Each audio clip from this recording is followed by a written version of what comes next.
Hi, this tutorial covers interval and ratio levels of measurement.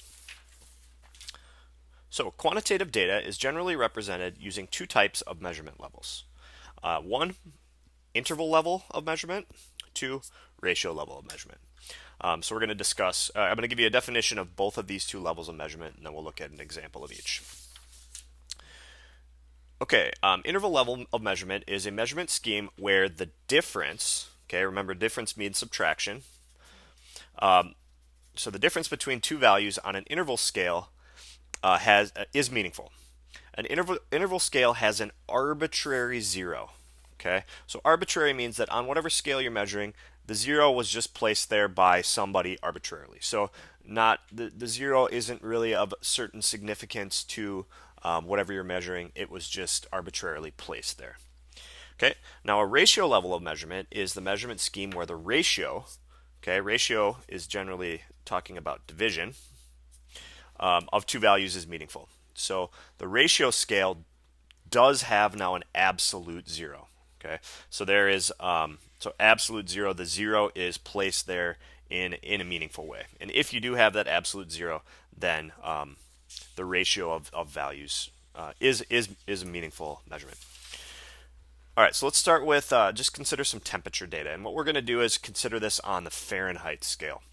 So if you compare 10 degrees Fahrenheit and 20 degrees Fahrenheit, the difference there is 10 degrees Fahrenheit. If you take 20 minus 10, you end up with 10.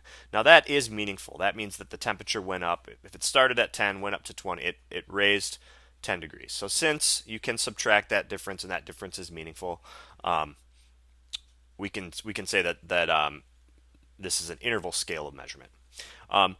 It's not though on the ratio scale. So on the ratio scale, the ratio of 10 and 20 is meaningless here, and because that is it's meaningless because temperature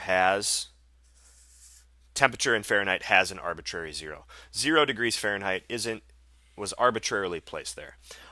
If you think about a different temperature scale, if you were measuring temperature in Kelvin, Kelvin does have an absolute zero. Degrees Fahrenheit, though, the Fahrenheit scale does not. So temperature is an example of an interval scale, but not a ratio scale. Okay, so now let's take a look at some age data. Okay, so if we're considering the age of a person. So if you compare the ages of a 10-year-old child and a 30-year-old adult, the difference of 20 years is meaningful on the interval scale.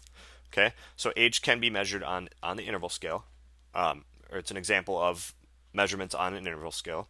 And then if you compare the ages of the same two people, the ratio of 30 to 10, okay, which ends up equaling 3, is meaningful since the adult is 3 times older than the child.